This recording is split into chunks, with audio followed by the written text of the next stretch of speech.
Hello, good morning, good afternoon, and good evening mga kabrigadang Pinoy Survivor dito sa Pilipinas at kaya isang parte ng mundo. Happy Monday! Welcome back! Ito na naman ako. Tuloy ko lang yung aking vlog kanina. Medyo ginaganahan at di rin na ako makatulog eh. Yan, umaga nagising kasi. So, ganun pala, no? Pagka nasa farm ka, maga ka magising. Kaya, nasanay ako na maga rin magising. Okay, so recap dun sa vlog ko kanina. Sa vlog 213 na may disconnect talaga. Mali yung nakita ko na nagiging sistema natin sa ating chain of command, di makadesisyon ng Coast Guard at yung AFP natin, kaya ganyan ang nangyayari. So, as the Chinese are escalating the tensions sa West Philippine Sea, yung Chinese aggression, nag-escalate din ang kapalpakan ng Pilipino, ang kabobohan, ang palpak eh. Kasi uwi tayo lagi. Diba?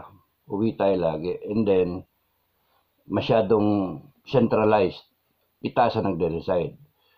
Wala tayong hindi makadecide yung mga tao on the ground kasi either sinasabihan sila, you do not decide, you do not do anything that will provoke a war. Kung ganun ang guideline, talaga hindi magde-decide ang mga tao natin. Laging iwas pusoy ang mag-decide presidente ng Pilipinas.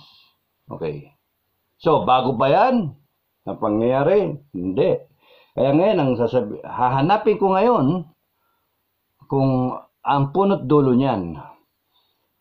So, kasalanan ba din ng Pilipinas ang Chinese aggression sa WPS? Kasalanan din ba natin yung nangyayari ngayon, aggression sa West Philippine Sea na apektado buong mundo?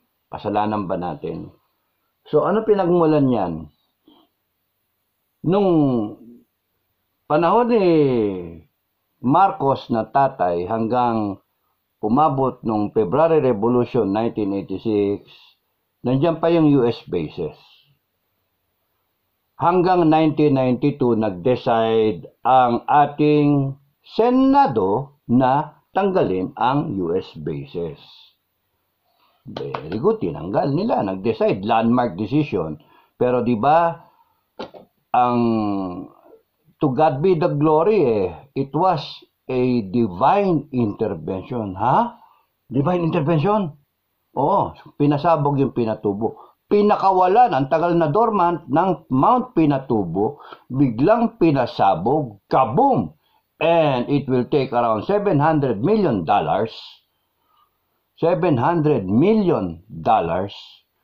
to rehabilitate the US bases. Subic, Clark. $700 million? Oh, panay nagiba yung mga bubong eh. Pati yun, natabunan lahat virtually. Yung hectares and hectares of US bases. Tapos sabay, sumisingil pa ang Pilipinas. Teka muna, kailangan yung bases, bayad kayo ng upa. Kaya, umalis ang Amerikano. Nasanika pa ako noon, wala na, nag-aaral na ako. Nag-MBA na ako noon. Pero ang usap-usapan pa namin na at that time is, bago mangyari noong 1992 magdesisyon, ang sinasabi ng mga Amerikano sa amin, counterpart, mga CIA, in the bag na yan, we will extend the US bases. Ha? We will extend the US bases? Bakit? Hawak namin si President Cory sa leeg. Because meron siyang debt of gratitude, utang na loob, kasi nagkaroon kami ng persuasion plight. Lumipad yung mga FF ng mga Amerikano, mga Phantom Jets, and then boom, pinasabog yung mga eroplano ng Mistako. noong 89 coup. Kaya na-compromise ang ating presidente, Cory, at the time, na whatever the Senate will vote on kung retain or reject yung US bases, pagka-reject ang US bases, she will veto. Imagine, Amerikano, sinasabi sa amin yun at that time, over dinner. Siyempre ako, baby back ribs, kinakain ko. Sige, salita lang kayo, kain ako. Favorite ko eh. So, it was not really an act of our Senate. It was an act of God. Sumabog yung bulkan, pinatubo para umalis ang Amerikano. Teka muna, ano ba nangyayari? Kasi nung umalis ang Amerikano, kung hindi papaalisin ang Amerikano, mariretain ang Amerikano, hindi mangyayari yung Chinese aggression. Okay? Nilalagay ko lang sa perspective sa pananaw ko po. Pananaw ko. Maniwala kayo, kung ayaw ninyo, okay lang. Pero yan yung aking, iba kasi dyan actual kong pinagdaanan At that time nga, inimbitahan din ako na second offer na mag-CIA. Pero hindi ako pumayag. So, kahit sabihin nila na papaaralin nila ang aking mga anak sa Amerika, wala na akong dapat problemahin. Okay, so it was an act of God na pinasabog ang bulkan 1991. Yung pinatubo at natabunan ang American bases at dinagdag na lang doon yung humihingi tayo ng renta pero nakapag na ang Amerikano nag-decide na eventually nabitawan tayo. Anyway, nandiyan naman ang Japan, nandiyan naman ang South Korea. So okay lang. Umalis na sila. At that time, kakampi ang China ng Amerika. At that time, nag-iisip ang Amerika na wala namang kalaban dyan Wala na. Tapos na yung Cold War di ba? So, umalis sila 1992. 1995, presidente na si Fidel Ramos, nagpaalam ang China kay FBR. Ulitin ko, nagpaalam. Mr. President, pwede ba kaming magpatayo ng mga shanties dito para daungan lang ng mga fishermen namin? Kasi pagka inabutan niya ng bagyo, kawawa naman sila. Siyempre si Mr. Coolboy Ramos, sasabihin, si Tobacco. No problem, okay lang yan. Sige. Basta tayo, good relations tayo trade tayo okay. Patayo kayo basis. Nagpaalam sila. Fast forward, 20 ngayon, nagpapaalam ba sila na maglalagay sila ng floating barrier? Hindi, basta maglalagay sila. Basta kung anong gusto nilang gawin. Pero 1995,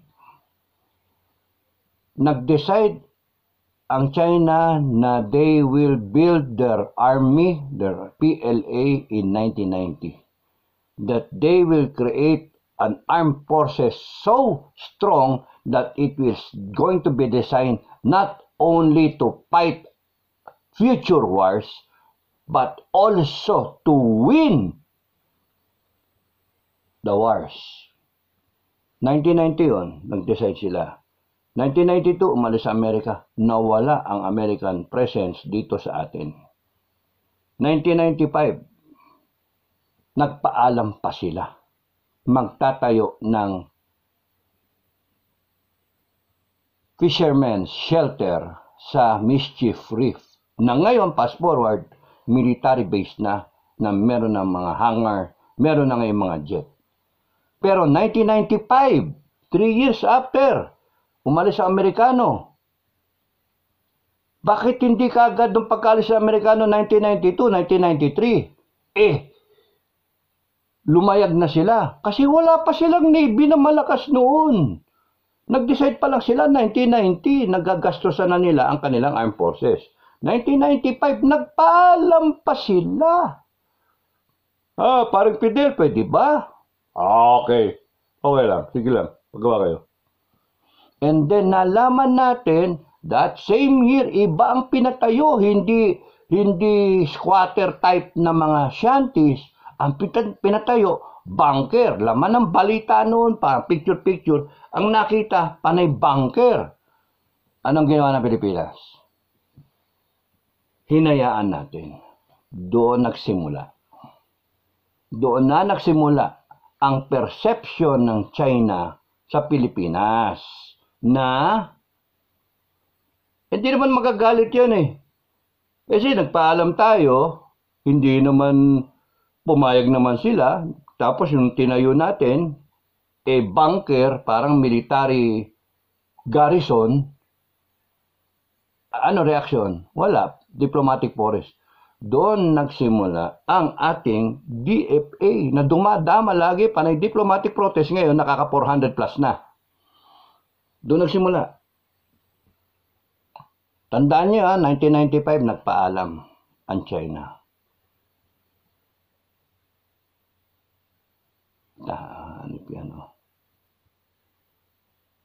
Ang dapat ang sumunod doon nung pagkaalaman natin na nagpatayo ang China ng garrison type na structure doon sa Mischief Reef, the next day, inorderan dapat ni FBR, West Pointer, General, Chief of Staff, Secretary of Defense.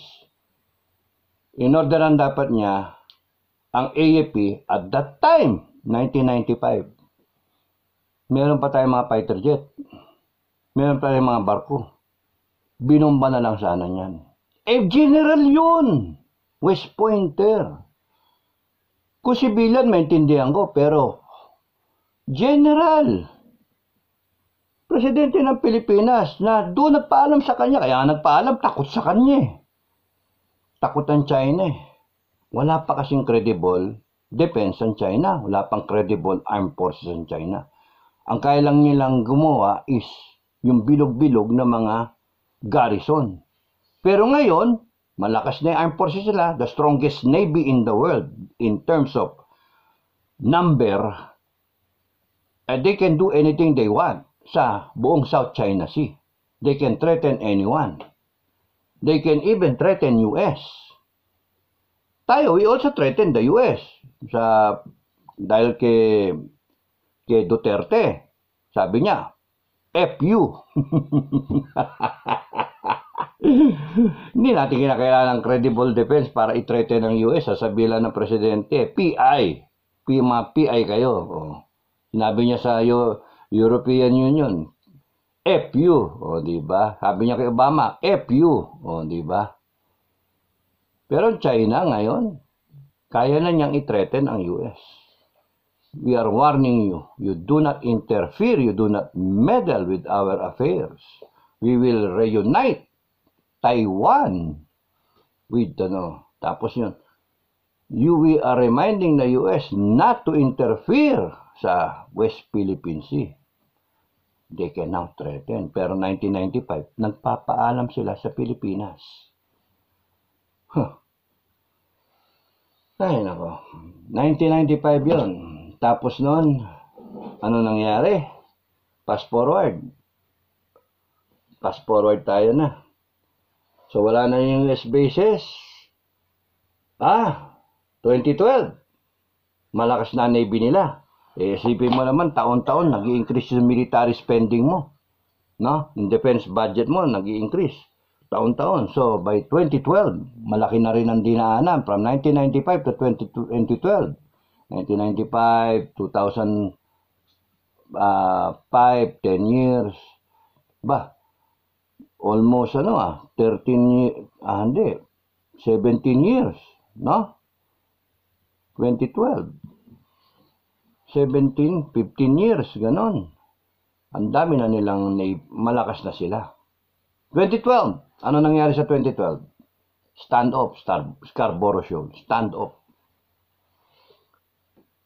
So, nag-usap na involved si Senator Trillanes, tsaka si DFA natin, nag-usap,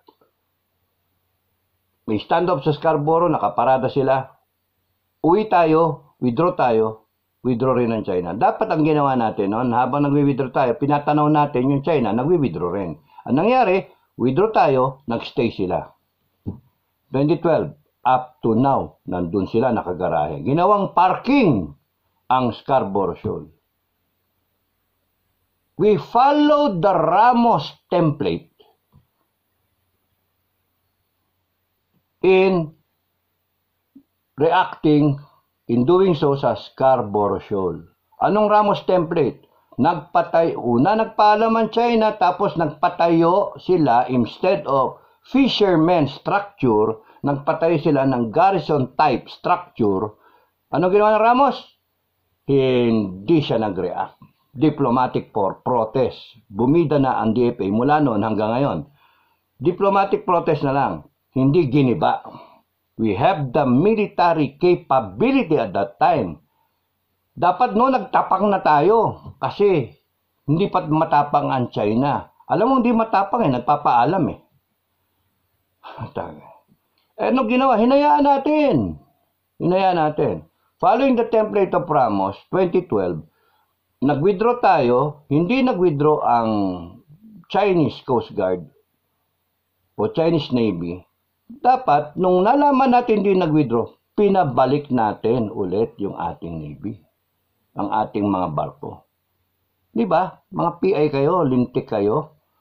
Usapan natin, mag-withdraw, hindi kayo nag-withdraw. Bumalik kami dito, stand-up ulit tayo. Dapat ganun. Ilang taon na nakakaraan. PBBM dapat, nung pagkaupo niya sa pwesto, inorderan kaagad ang AFP, ang ating Navy, o ang Coast Guard, tandem kayo, sige, bahala kayo. Basta, ang requirement ko, paradahan ninyo dyan ng barko. Lagyan nyo ng barko. Kung ayaw ninyo ng gera, ayaw nyo ng escalation, ayaw ninyo ng special type military operation na gapangin yung Coast Guard doon, yung mga barko ng China, o sige, magparada na lang kayo, parallel kayo. Gusto ko makita. Paggising ko bukas, makita ko. Tawagan ko Amerikano sa aking mga counterpart. Sabihin ko, bigyan nyo nga ako ng screenshot ng satellite image nung Scarborough Shoal. Gusto ko makita yung dalawang barko. Coast Guard ng China at Coast Guard ng Pilipinas. Yan ang requirement ko. Kung hindi, resign kayong lahat. Mga animal kayo. Resign kayo na lahat. Wala how many days sa presidency na ni BBM? Scarborough, nandun pa rin ang China. Atin ba talaga Scarborough? Bigyan na lang kaya natin sa China. Kasi yung kilos natin, hindi kilos ng pagmamayari. Kilos ng hindi sigurado na atin yung lugar na yon. Kaya ganun ginaganon tayo. So yun yung pinagmumulan. Ay nako. Kaya kasalanan talaga natin. Kaya ganyan ng China sa atin. Diba? Diba to? So, 2014, 2015. O, 2012, stand up. Malis tayo, natira sila. Hindi tayo nag-react. Diplomatic protest na naman. Ayan, DFA na naman. Diplomatic protest. Sila lagi bide. Palpak naman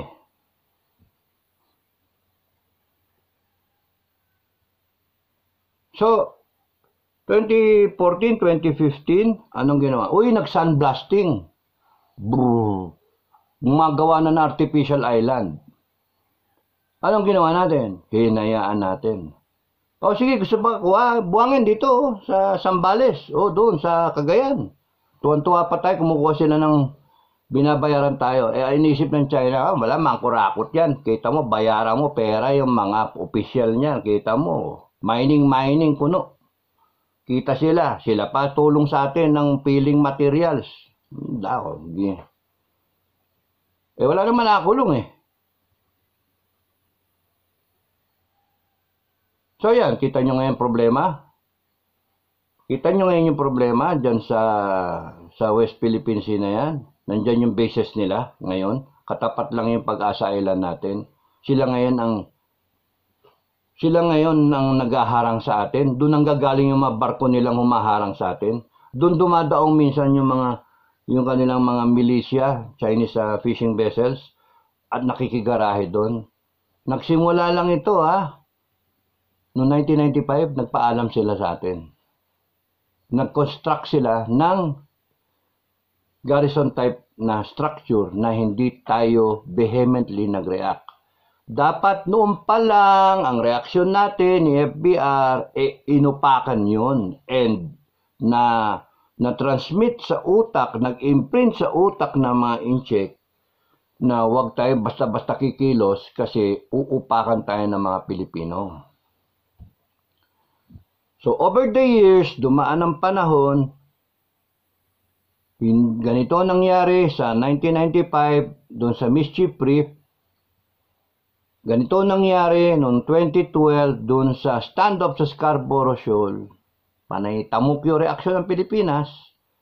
Ganito nangyari noong 2014-15 nung nagpatayo ng nung nag-reclaim under Pinoy, and then under the Duterte administration, nagkaroon na ng before, nung closing nung kay Pinoy at saka nung pasok ni Duterte, nagkaroon na ng military bases.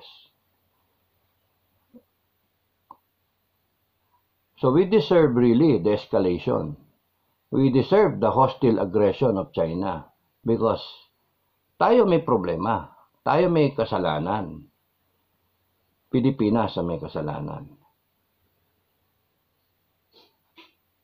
Hinayaan natin Na-imprinta na sa utak ng mga Chinese at ngayon tinuturo na ngayon sa kanilang mga eskwelahan na ang Pilipinas ay kayang-kayang sakupin ng China. At dapat ang Pilipinas ay pag-aari ng China. Yung Sabah nga yung sa Sultanate of Sulu nga, nagbibigay nga ng Kaya nga as far as Sulu, kine-claim dati ng China 1947, may 9 dash line sila. Walang nangyari doon sa 9 dash line na yon kahit 1947 pa yon hanggang 1995, wala. Hanggang 1992, wala. Nandyan yung bases ng Amerikano kasi. Takot sila. Pero nung nawala yung Amerikano, yabang ng Pilipinas, pinaalis namin yung bases ng Amerikano. Nasaan yung yabang natin? Pinabaya naman natin yung armed forces natin.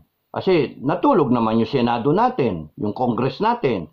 Pinabayan yung armed forces na nag-deteriorate kasi loko-loko rin naman itong mga rebel group. Na-weekend ng gusto ang armed forces natin, inabutan namin yon. Hanggang sang hindi natin na kayang depensahan ang internal natin, lalo na yung external natin. Yung mga sovereignty natin, wala na. Kaya nga, nangyari yung 2014, na nagpatayo na sila ng wala tayong magawa Gawat ang lakas ng loob nila. Kasi nga, nandun ng Amerika sa China. Nilipat na yung mga kumpanya ng Amerika sa China at maganda ang showing.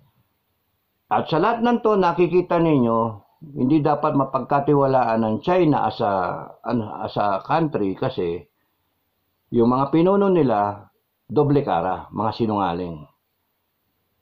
Nanggagamit Ginamit nila Amerika, nakuha nila yung technology, lumakas yung armed forces nila, kopya.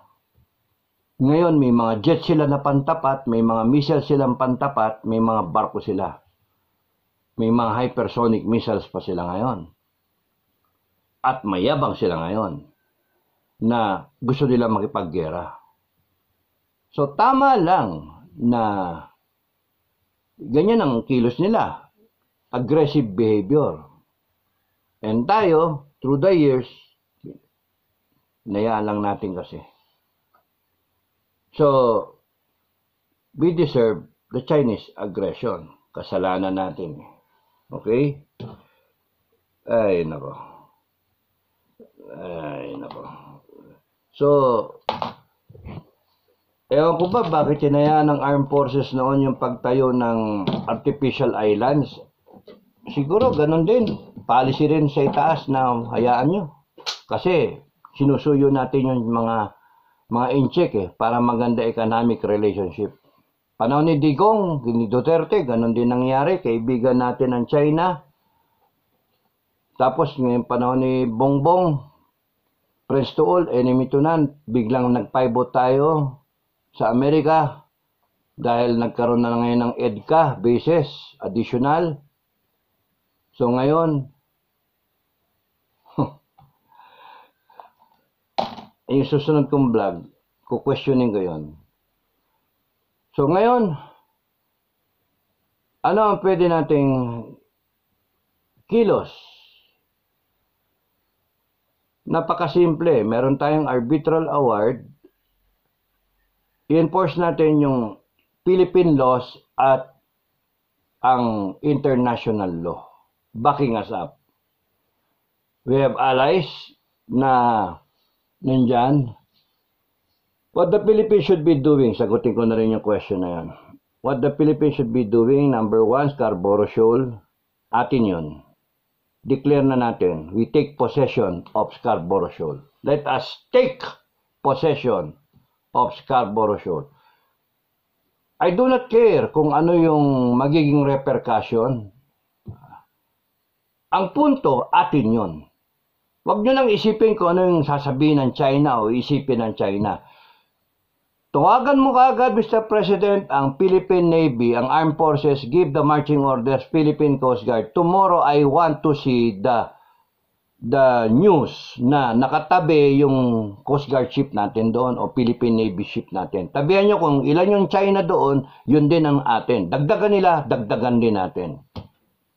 Sige, gusto ninyo ng ganyanan tayo? Asara na lang tayo. Sige, gusto nyo maggerahan tayo? Maggerahan tayo.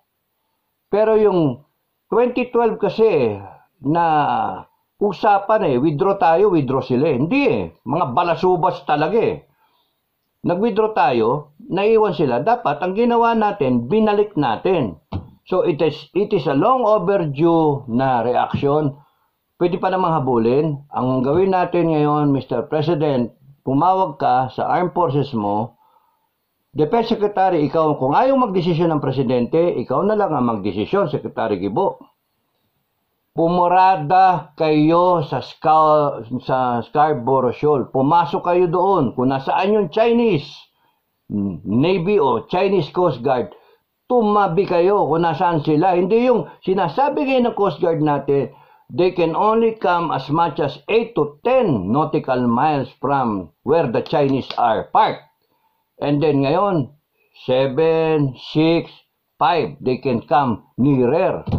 Anong salita yun? Pumarada kayo, giliran ninyo. Bakit ba tayo takot na takot dyan sa China? Sila dapat ang matakot sa atin. Baguhin natin yung formula. Sila dapat ang matakot sa atin. Ang dapat ang iniisip ng ating mga pinuno, from President to Gibo, from President to National Security Council to Gibo and everyone else, all the generals involved here, all the officials. Huwag nyo lang isipin yung DFA kasi laging diplomasya yan Ang dapat ang isipin, tapatan na natin ang China. Dapat define na talaga yung ano natin. And the President can kick off by saying na we take possession of Scarborough Shoal. Huwag na muna magsalita. Gawin na kagad. Timbar ko ng China, ayaw niyong paalisin because it will escalate. Magkaroon ka ng military operation, take over the Chinese vessel there, tow it out of Scarborough Shoal. I can imagine, sa akin, palulubugin ko yun. Pero kung ayaw ninyo, sige, paradahan ninyo. Tapatan ninyo. An action that should have been done in 2012. Nung nag-withdraw tayo, hindi sila nag-withdraw, dapat binalik natin yung barko natin.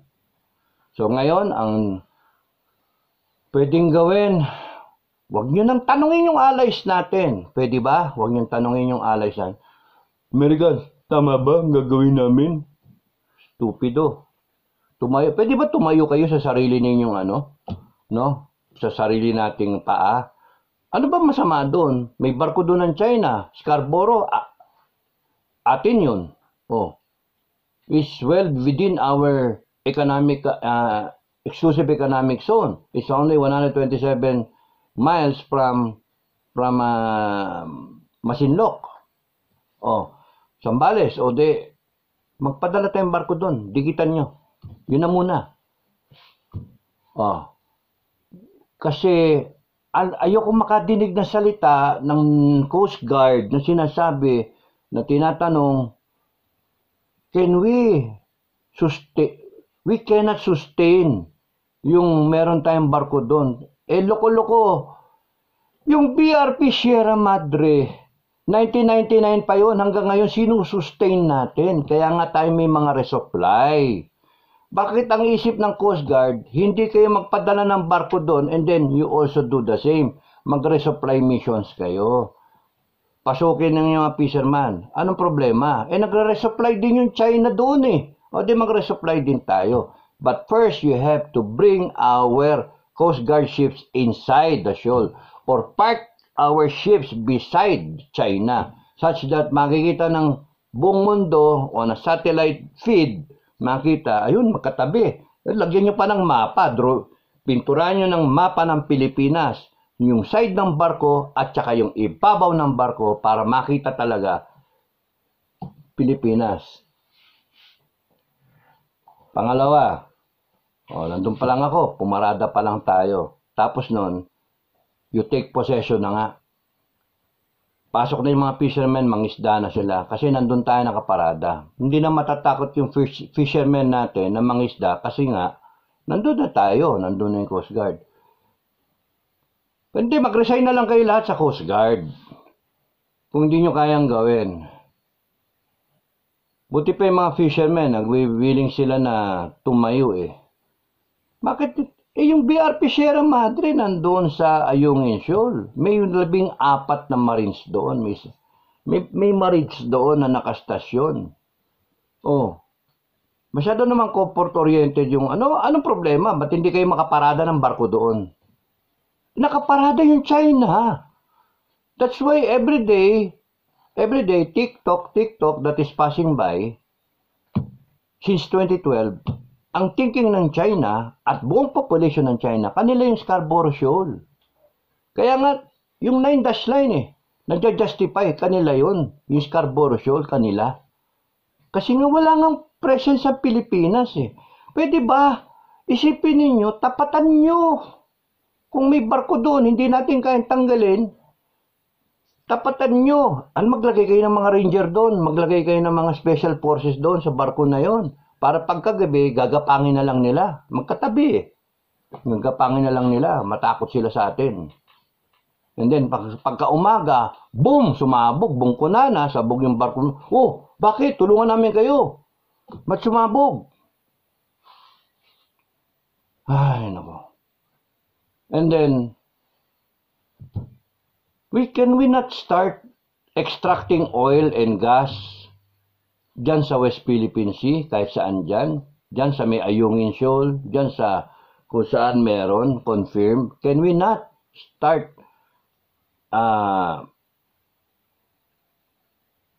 getting partners kung Japanese, kung American, European, Israel ba?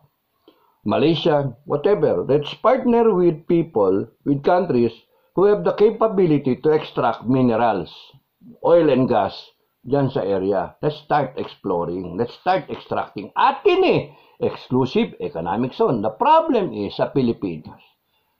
Claim tayo ng claim na atin. Pero ayaw nating aminin na atin. Amin yan. In China, hostile behavior, aggressive action. Amin yan, hindi nyo pwedeng gawin yan. Pero, O kung amin yan, nasaan yung extraction? Saan yung pangingisda ng mga tao? Because yung Coast Guard and yung AFP, sorry guys, you are starting to fail our country. Or you have failed our country. Hindi nyo ginagawa yung dapat nyong gawin. Protection. Define our territory. Kung hanggang saan. Kung sa akin yan, kung nasaan yung 200 nautical miles na exclusive economic zone, mamarkahan ko yan. Maglagay ako ng, ano ba yon? Parang registration ships, specific places. I can announce to the whole world, to our Asian neighbors, to the Chinese, anyone inside our exclusive economic zone, tatanggalin namin kayo o palulubugin namin kayo if mag-i-insist kayo. Yung una, diplomasya. Yung pangalawa, insisting kayo, lubog kayo. We will find ways to sink you. Pero we will put our presence there, define, ito yung GPS reading, puntahan ninyo, nandoon may Philippine flag na malaki, merong barko na Philippine flag ang drawing, punta kayo doon, register kayo. If you want to fish in West Philippine Sea, in our waters, within our 200 nautical mile exclusive economic zone, register kayo sa amin. Hindi namin pagdadamot, pero papakita namin na amin ito, kami ang may control. Pasok kayo, rehistro kayo, register kayo. Bigyan namin kayo ng parang GPS reader na yung signal ninyo makikita sa radar and for satellite. So for monitoring your presence, sinabi nyo kung hanggang kailan kayo, you will may communication. So, alam namin kung nasaan kayo. And the moment you are inside, may nakita kami sa radar kasi technically naman maayos yun eh. Pagka magkaroon ng blip sa radar na hindi authorized kasi identified lahat ng blip. Parang sa eroplano. Parang sa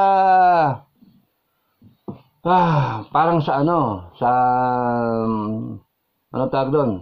Sa kaap, no? Sa air traffic controller.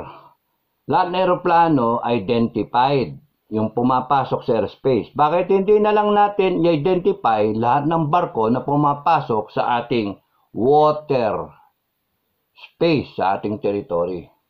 No? Register, papasok kayo, may specific point kung saan kayo dapat pumasok. It will take a bit time para ma-accustom ang mga tao at yung ibang bansa, pero you can start it, we should start it, and then, boom, papasok kayo, register kayo. Tawag kayo, kaya register kayo. Kundi kaya mismo, kung magpipish kayo, dumaong kayo, and then bibigay sa inyo, registered na kayo, bigyan kayo ng GPS reader. O identified na kayo. Para magpasok kayo, mag-fish kayo kung gusto niyo. Walang away. Pero, exclusive economic zone namin yan, kaya we will call the shots. We call the shots, hindi China. Sa akin, ganun ang gagawin ko eh. Anyone inside our 200 nautical mile exclusive economic zone, may pa ako ng farming, soil. Alis kayo. Kung meron kayong business, register kayo. Kung ayaw nyo umalis, hulihin namin kayo. Ayaw nyo magpauli, palulubugin namin kayo. So, AFP at saka Philippine Coast Guard, tandem. Buong puwersa ng Armed Forces of the Philippines saka ng Philippine Coast Guard can implement such a condition. Doon yun sa buong 200 nautical miles natin. Tapos nun, dito sa Scarborough Shoal, we take possession of it. Boom. And then yung mga fishermen natin, hikayatin ko, para gumanda yung buhay ninyo, mag-fish na kayo dyan. Poprotektahan namin kayo. Meanwhile, yung ating reservists na mga Navy at saka Marines, tuturuan ko sila. I'm going to approach the problem. Ngayon, saan nagmula yan? Tayo rin kapabayaan. Tama yung sinasabi ni Rizal. Noon, nung No Limit Tangere, tsaka El Filibusterismo niya, na ang sakit ng lipunan ay ang pagpawalang bahala. Nagsimula yan ng panahon ni Ramos, pagpawalang bahala. Sinundan pa natin yung kanyang footprint. Pagpawalang bahala na nagtayo ang China ng illegal structures dyan. Ang pinaalam nila daungan lang ng fishermen, shanties. Parang makubo-kubo lang. Ang ginawa nila, bunker. Anong ginawa ng Pilipinas? Pagpawalang bahala. Hindi natin giniba. Na may kaya naman natin gibain. At that time, mahina ang China. 1995.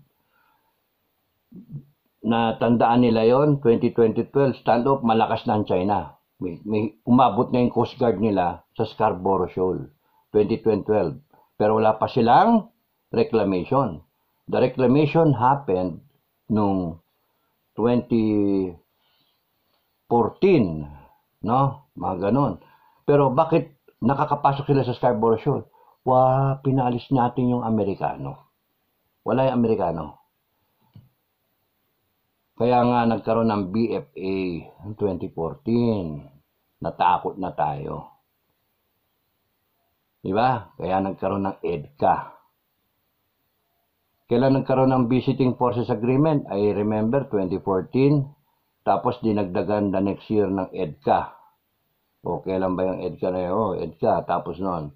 Ayan na. EDCA ngayon ang ginagamit. So na-realize natin na hindi pwede yung mayabang tayo na kala mo kung sino, kayang tumayo, yung pala hindi kaya. Ngayon, kailangan mo ng Amerikano. Which is my next vlog tungkol sa Amerikano. Okay, so hanggang doon na lang ako muna. Nakaka-stress ang Pilipinas Nakaka-stress yung ating situation sa West Philippine Sea. Pero itong tandaan nyo everything is under control. God is in control.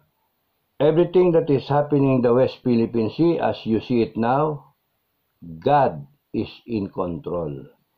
Yung umalis ang Amerikano, pinasabog ang bulkan ng Pinatubo. He is in control. Naging aggressive ang China because merong laro ang China sa end days situation. Kings of the East will tandem with Gog and Magog, Russia. Magkaibigan na nga yung dalawa Pati yung North Korea, magkakatandem na yan. So, na-form na yung alliance nila. Ang kulang na lang na ingredient, Amerika. Mawawala ang Amerika somehow. So, hanggang doon na lang ako. Asahan nyo na lang yung susunod kong vlog. We deserve Chinese aggression. Kaya pwedeng sabihin yon. Ako, sinasabi ko yon because sinundan natin yung template ni FBR. Sinundan natin Yabang-yabang natin Hindi naman natin kaya palang Basta tandaan niyo, humingi ng permiso ang China sa atin 1995. Ngayon, sila na may-ari ng South China Sea. At kine-claim nila kanila yung Scarborough Shoal, kaya nakaparada sila doon. Tapos noon, meron na silang 7 military bases dito sa South China Sea. Which is just malapit sa Pag-asa Island, malapit sa Palawan. You see? Had it been na inupakan natin noon yung Mischief Reef na yon, which is amply named Mischief Reef. Inupakan natin hindi na. Base na siya. Military base na siya. Pero kung nung pa lang, we took action. That same year, giniba yun. Binumbard yun ng natin, Navy. Inupakan. Ano nangyari? Nagkulang ba yung ating mga general noon? Nagkulang ba armed forces noon? General di si Ramos O masyado tayo nasobrahan sa diplomasya? Palaisipan, nasobrahan tayo sa diplomasya siguro. And up to now, sobra tayo sa diplomasya. Friends to all, enemy to none, para diplomatic protest sa solusyon na hindi naman nangyayari, wala naman nangyayari. Para diplomatic protest, pinagmamalaki ninyo yung diplomatic protest. Pinagmamalaki natin arbitral ruling na hindi naman natin ma-implement. Ayaw natin implement, natatakot tayo implement. Arbitral ruling. Atin yung buo na yan. Pero nasaan? Inoccupy ng China. Nagsimula pa lang na nagbuga sila ng buhangin. Dapat ang ginawa ng gobyerno natin, ginawa ng armed forces natin, pinigil yon. Anong ginawa? Hinayaan. Ayan, basis na ngayon. Do you think mapipigilan pa natin ngayon yan? Not until we go to war. Samantalang noon, excuse me, samantalang noon, kung nagbubuga pa lang sila ng buhangin, excuse me, inano na natin sila, hinarang na natin sila. Tapos na, walang basis ngayon dyan. Hindi natakot tayo o masyado tayong mapagpawalang bahala. Excuse me. Kaya nga wala Makate. So yun yung problema. We became very complacent sa mga ano yan. Kaya we deserve what's happening now. Yun nga, God is in control. May role tayo sa end game, no? Scenario. Meron tayong role. So, yun yung hinahanap ko Ano ba yung ano natin? Papel ng Pilipinas dito sa end game scenario ng langit. Kasi buong mundo Buong mundo involved. Pero kung titingnan nyo, tayo yung Christian nation dito sa Asia. So, bakit pababayaan tayo na hahayaan tayo na apihin? Ngayon api tayo, di ba? So, ano yung magiging crucial role ng Pilipinas? I'll try to discover that and then I'll blog about it. Okay, so maraming salamat sa inyong pagpapakinig. Thinking aloud lang ako. Sinishare ko sa inyo yung iniisip ko. Kayo, mag-comment kayo. Comment lang kayo kung ano yung gusto nyo sabihin. Walang bastusan. Pwede kayo mag-comment, sagutan kayo, walang personalan, ang personal at ang bastos, i-delete ko, no? So maraming salamat sa inyong lahat. No matter what is happening, isipin nyo, buhay ninyo, o kaya yung mga kasamahan ninyo, o pamilya ninyo, God is always in control. So dasal lang ang kailangan, okay? So, yun lang. 40th week na ako sa Matikas Challenge ko na 83 weeks. I suggest that to everyone now listening to me, umabot kayo up to this point in time sa video na to, please consider doing the Matikas Challenge. If you're doing it ahead of me, better. Congratulations. If you're following the Matikas Challenge, that's good enough. Simulan nyo, disiplina lang yan. Para hindi kayo madehado.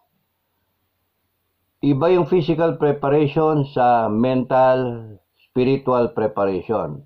Yung Matikas Challenge is addressing the physical preparation. So that whatever happens, kaya magkaroon ng gera man, world war, o kaya magkaroon ng mga delubyo na sunod-sunod, magkaroon ng climate change, effects ng climate change, El Nino, famine, drought, as a result of climate change or war, man-made or natural causes, o kaya mabalutan ng buong mundo ng ash cloud kasi sabay-sabay nagsabugan ng mga bulkan, o kaya may tumamang meteor sa atin. Ang punta talaga noon food security, no? Now, kung ginawa niyo yung Matikas Challenge, you can survive for 1 year, 2 years, 3 years, depende. Sa akin, yung 83 weeks na yon will allow you survival ng 3 years, no? So, good luck sa inyo kung gawin ninyo at pero hindi yun yung magsasalba sa inyo. You still have to do your repentance, no? Establish your direct contact with God. Okay, so maraming salamat sa inyong lahat. Ayokong maging pare, ayokong maging pastor. So, practical lang ako, tsaka survivor talaga. So, maraming salamat sa inyo. Happy Monday mga kabrigada. Maraming salamat sa suporta. Maraming salamat sa inyong lahat. Please like, share, subscribe. Thank you. God bless. Bye-bye.